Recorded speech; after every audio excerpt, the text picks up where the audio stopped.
अक्सर लोगों को लगता है कि करोड़पति बनना सिर्फ कुछ खास लोगों के बस की बात है, लेकिन निकोलस बेरुबे की किताब के मुताबिक ये सोच बिल्कुल ठीक नहीं है। आइए मिलकर देखते हैं कि कैसे कोई भी शख्स बहुत ज़्यादा टेंशन लिए बगैर सरमायाकारी के जरिए माली कामयाबी हासिल कर सकता है। सरमायाकारी का नाम सुनते ही जहन में क्या आता है? अक्सर पेचीदा चार्ट्स, ग्राफ और बड़े बड़े मालियाती माहिरीन की तस्वीरें। ये सोचना बिल्कुल कुदरती है कि शायद ये सब हमारे बस की बात नहीं है, लेकिन क्या ये सच में इतना ही मुश्किल है जितना हमें दिखाया जाता है? और किताब का असल पैगाम यही है कि सरमायाकारी को जानबूझकर मुश्किल बनाया गया है। मालियाती इदारे और मीडिया इसे एक ऐसी पहेली बनाकर पेश करते हैं जिसे सिर्फ वही हल कर सकते हैं, ताकि लोग उनकी मदद लेने पर मजबूर हो जाएं।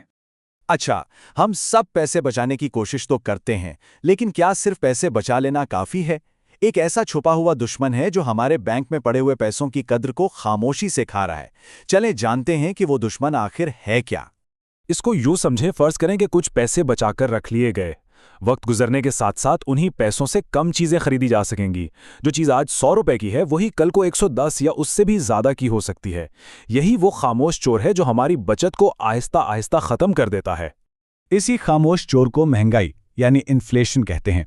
ये एक ऐसे अनविजिबल टैक्स की तरह है जिसे हम बराह रास्त अदा तो नहीं करते, लेकिन ये हमारी खरीदने की ताकत को मुसलसल कम करता रहता है। अगर हमारी बचत महंगाई की रफ्तार से नहीं बढ़ रही तो इसका मतलब है कि हम असल में गरीब हो रहे हैं। तो फिर इस महंगाई से बचा कैसे जाए? खुशकिस्मती से इसका हल मौजूद है, और अच्छी खबर यह है कि इसके लिए कोई मालियाती माहिर बनने की जरूरत बिल्कुल नहीं। ये एक बहुत ही सादा सा तरीका है जिसे कोई भी अपना सकता है। पुराने वक्तों में लोग क्या करते थे? वो किसी एक कामयाब कंपनी के शेयर्स खरीदने की कोशिश करते थे, जो कि एक किस्म का जुआ ही था। लेकिन अब एक बहुत बेहतर तरीका मौजूद है। किसी एक घोड़े पर शर्त लगाने के बजाय क्यों ना पूरी रेस के सारे घोड़ों पर थोड़ा थोड़ा पैसा लगा दिया जाए, यानी पूरी मार्केट में सरमायाकारी की जाए।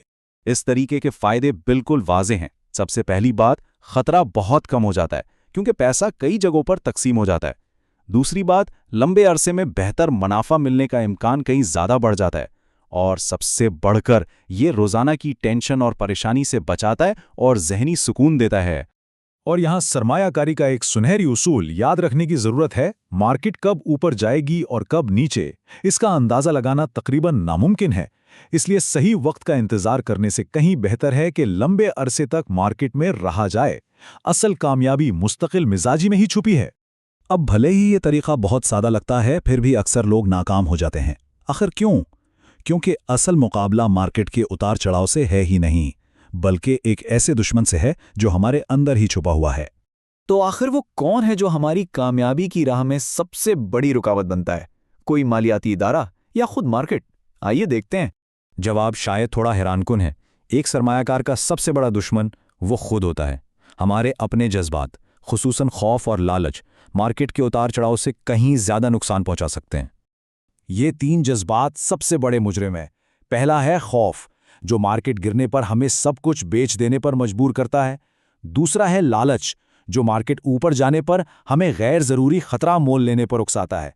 और तीसरा है फोमो, यानी फियर ऑफ मिसिंग आउट, दूसरों को देखकर पीछे रह जाने का डर, जो हमें जल्दबाजी में गलत फैसले करने पर मजबूर करता है।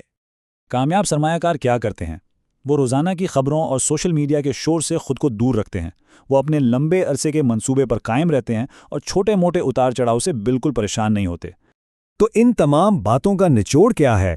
आइए एक ऐसे सादा से फॉर्मूले पर बात करते हैं जो न सिर्फ माली तौर पर मजबूत बनाएगा बल्कि सोचने के अंदाज को भी बदल देगा।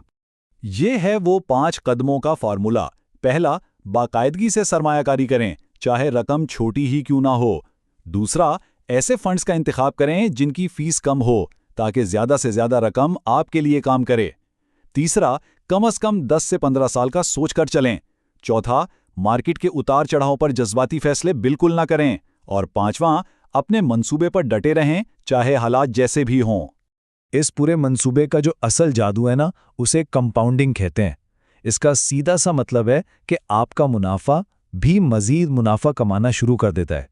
ये बिल्कुल एक बर्फ के गोले की तरह है जो पहाड़ से लुढ़कते हुए बड़ा और बड़ा होता जाता है। इसीलिए जितना जल्दी शुरू किया जाए उतना ही ज्यादा फायदा होता है। लेकिन एक बात याद रखने की है, ये सफर सिर्फ पैसा कमाने का नहीं है, ये खुद को बेहतर बनाने का सफर है। ये अपने अंदर के लीडर को जगाने और अपने जज्बात पर काबू पाने का नाम है।